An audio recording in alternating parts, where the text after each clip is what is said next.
Hotelliloistoa vai luksuslomailua autenttisessa naapurustossa? Kiinteistöyhtiö Brand Oy on laajentanut majoitusratkaisujaan hankkimalla omistuksensa tyhjillään olevia kiinteistöjä eri puolilta kaupunkia. Tässä on Nora. Aikoo tehdä valtauksesta dokkarin.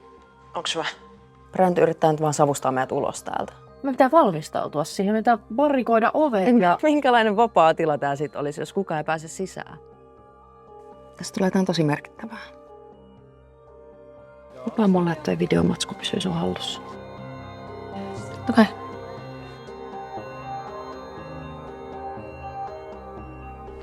Mä oon niin pahallani.